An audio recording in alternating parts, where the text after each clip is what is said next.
Friends, good afternoon. कैसे हैं आप लोग? और आई होप आप सब अच्छे होंगे। Welcome back to my channel Lalita Bhatt blog. और आज ब्लॉग की शुरुआत हो रही है 1 बजे से। तो अभी हमने खाना वगैरह कुछ नहीं खाया। आज मैंने सुबह नाश्ता भी नहीं किया था क्योंकि बहुत बिजी हो गई थी मैं। डांस क्लास की मॉर्निंग वाली बैच की थी छुट्टी, तो मैंने कहा थोड़े घर के काम निपटा लेती हूँ, साफ़ सफाई कर लेती हूँ। तो अभी सब करके निपटी हूँ। तो अभी मैंने बनाया है दिन का खाना और आज है करवा चौथ। तो सभी लोगों को करवा चौथ की हार्दिक शुभकामनाएं। ठीक है। कभी सोचा नहीं था ज़िंदगी में कि ऐसा करवा चौथ भी आएगा मेरी लाइफ में कि मेरे हाथ सूने रहेंगे, कलाई सूनी रहेगी। कभी नहीं सोचा था, लेकिन जो हम सोचते हैं वो नहीं होता है और जो हम नहीं सोचते हैं वो हो जाता है हमारी लाइफ में। तो हमेशा हर चुनौती के लिए तैयार रहिए। कभी भी कुछ भी चुनौती परिस्थिति आपकी लाइफ में आ सकती है और मैं तो भगवान से यही प्रार्थना करूँगी सभी लोगों का सुहाग अमर रहे, बना रहे। सभी बहन लोग, सभी लोग सदा सौभाग्यवती रहें। और जो मेरे साथ हुआ वो किसी के साथ भी ना हो, मेरे दुश्मन के साथ भी ना हो, बस मेरी यही कामना है। तो देखते हैं कैसे बीतता है हमारा आज का दिन। अभी फ़िलहाल मैं खाने की तैयारी कर रही हूँ। मैंने खिचड़ी बनाई है आज, कुछ ज़्यादा हल्का हल्का खाने का मन था तो अभी मैंने बनाई है खिचड़ी। और ये बच्चे बहुत परेशान करते हैं मेरे। तो ठीक है, मिलते हैं थोड़ी देर बाद। जैसे जैसे रात हो रही है मेरा मन उतना भारी होता जा रहा है। समझ में नहीं आ रहा है कि मैं क्या बोलूँ क्या बोलूँ। सब लोग पूजा की तैयारी कर रहे हैं, तैयार हो रहे हैं अच्छे से।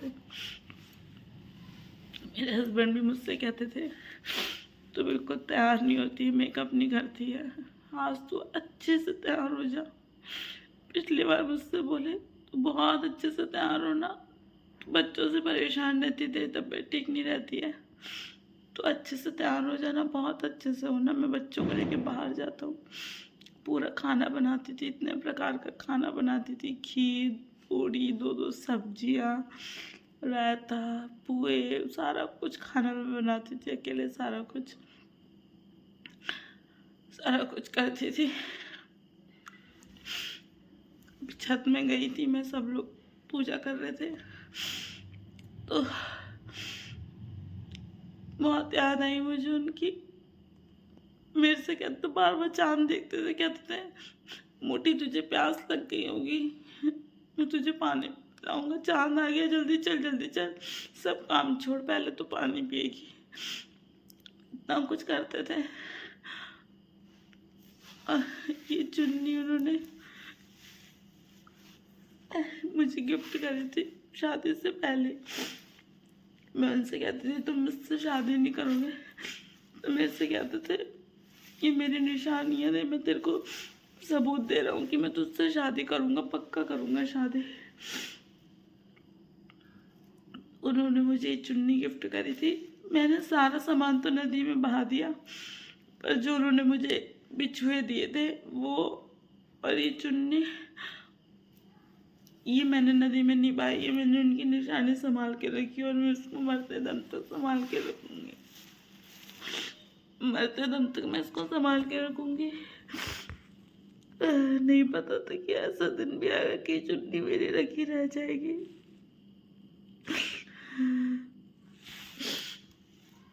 भगवान करे दुनिया में किसी के ऊपर कोई भी मुसीबत आए, पैसों की दिक्कत, कोई भी चीज़ की दिक्कत आए, लेकिन कभी किसी के हमसफ़र का साथ ना छूटे। मैं वीडियो बनाती हूँ, हंसती हूँ, डांस करती हूँ, खुश रहती हूँ, किसी को जताती नहीं हूँ, लेकिन उसके अंदर का जो दर्द है ना वो सिर्फ मैं ही महसूस करती हूँ। कोई कुछ भी कहे, उसका जो दर्द है वो मैं ही महसूस कर सकती हूँ, कोई भी नहीं कर सकता। कोई भी महसूस नहीं कर सकता उस दर्द को, सिर्फ मैं ही महसूस कर सकती हूँ। लेकिन फिर भी मैं अपने आप को इतना स्ट्रॉन्ग बनाती हूँ।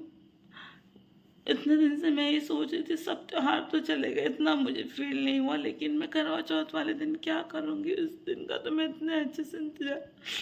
पिछली बार मुझसे कह रहे थे, मेरी तबीयत खराब थी, मुझसे कह रहे थे तू व्रत खोल दे, तो नहीं रह पाएगी, तेरी तबीयत बहुत ख़राब है, मैं कुछ लेके आता हूँ, तू दवाई खा ले। मैंने कहा नहीं नहीं, मैं व्रत रखूँगी, चाहे कुछ भी हो जाए, मैं मर भी जाऊँगी मैं तब भी व्रत रखूँगी। तो मेरे से कहते थे कह रहे थे सब नाटक है ये, व्रत खोल देगी तो मैं व्रत तोड़ना जाऊँगा, कोई मुझे कुछ हो तोड़ना जाएगा। मैंने कहा नहीं, मैं फिर भी रखूँगी, चाहे मेरे को तुम हॉस्पिटल ले जाओगे, मैं तब भी व्रत रखूँगी।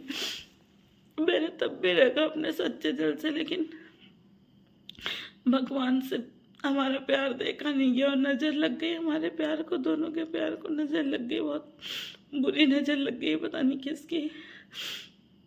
और ऐसा दिन आ गया कि उनकी यादों के सहारे में बैठी हूँ, उनको याद कर रही हूँ। छत में गई थी, मैंने कहा सब लोग कहते हैं कि जो लोग हमसे दूर चले आते हैं वो तारे बन जाते हैं।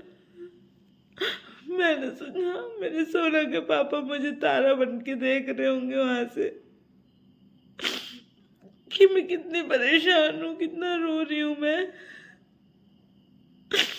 हमेशा उनको छन्नी में से देखती थी, चांद देखती थी, लेकिन आज मैंने उनको तारे के रूप में देखने गई। मैंने कहा अगर वो मुझे ऊपर से देख रहे होंगे तो समझेंगे तो सही मैं कितनी अकेली हुई है, उनसे कितना प्यार करती थी, कि करवा चौथ के दिन भी मैं उनको देखने गई छत में। क्या पता मुझे कहीं महसूस हो जाए वो। भगवान ने पता नहीं ऐसा क्यों किया, जिसको मैं अपना चांद देखकर पूछा करती थी उसको एक आसमान का तारा बना दिया और मेरे लिए हमेशा हमेशा के लिए पराया कर दिया। भगवान को भी क्या दोष दूं, दोस्त तो मेरी किस्मत का है, जो मेरी किस्मत में सुख लिखा ही नहीं है। बस मैं यही प्रार्थना करूंगी सबका करवा चौथ बहुत अच्छा जाए और हर साल सब लोग अपने पति की पूजा करें, सब लोग खुश रहें, बढ़िया रहें। जो मेरे साथ हुआ वो किसी के साथ भी ना हो, मेरे दुश्मन के साथ भी ना हो, बस यही मेरी कामना है। मेरी तरफ से सभी लोगों को करवा चौथ की बहुत सारी शुभकामनाएं और आपका सुहाग मना रहे हैं, आपके सुहाग की आयु लंबी हो। बस यही प्रार्थना करूंगी। सोना के पापा जहाँ से भी मुझे देख रहे हो तुम, बस ये देखना कि तुम मुझसे कहते थे मैं तुझे कभी छोड़ के नहीं जाऊंगा, दूर काम करने तक नहीं जाते थे, लोकल में ही काम करते थे, और तुम मुझसे इतनी दूर चले गए। मैंने कभी सोचा भी नहीं था, मुझे लगता था कि मेरी तबीयत खराब रहती है, मैं पहले मर जाऊंगी या मुझे कुछ हो जाएगा, तो मैं उनसे कहती थी तुम दूसरी शादी मत करना। मेरे से कहते थे मेरे जीते जी तुझे कुछ भी नहीं होगा, यमराज अगर आएगा तो पहले मुझसे पूछेगा कि मैं तेरी मोटी को ले जाऊं, मैं जब उससे हाँ या ना कहूँगा ना तब वो तुझे छुएगा, उससे पहले तुझे हाथ भी नहीं लगाएगा यमराज, तू देख लेना, मैं तुझे अपने जीते जी कुछ भी नहीं होने दूंगा। वाकई में उन्होंने मेरी इतनी सेवा करी, इतनी सेवा करी। मैंने उनसे 10 मिनट पहले कहा था कि सोना के पापा घर चले जाओ, मेरा मन बहुत घबरा रहा है, मुझे रोना आ रहा है। अगर उस दिन मेरी बात सुन लेते तो आज मेरे साथ पूजा कर रहे होते करवा चौथ की, लेकिन उन्होंने मेरी बात नहीं सुनी। मुझे महसूस हो गया था कि कुछ गलत होने वाला है। 10 मिनट पहले ही मैंने उनको फ़ोन करा, मैंने कहा प्लीज़ यार तुम घर चले जाओ, लेकिन उन्होंने मेरी बात ही नहीं सुनी और आज वो इस दुनिया में नहीं है। मैं इस चीज़ को अभी भी एक्सेप्ट ही नहीं कर पाई हूँ। मुझे ऐसा लगता है कि कहीं गए हैं और वो आ जाएंगे मेरे पास, कहीं गए हैं वो आ जाएंगे। मैंने आज तक ऐसा ब्लॉग नहीं बनाया रोते हुए, एक दिन भी नहीं बनाया, कोई वीडियो नहीं बनाई, कोई ब्लॉग नहीं बनाया, लेकिन आज मैं कंट्रोल नहीं कर पाई अपने आप को। बस यही कहना चाहूँगी, जिसके साथ जिनके पति जैसे भी है, जो भी है ना, तो आप लोग बहुत भाग्यशाली हो कि आपके पति आपके साथ हैं, चाहे वो जैसे भी हैं। पति का होना है ज़िंदगी में बहुत बड़ी बात होती है, तो प्लीज़ उनकी कदर करें, उनको समझें, नहीं तो पछताने के अलावा कुछ भी नहीं बचता है इंसान के पास। मिलते हैं अगले ब्लॉग में।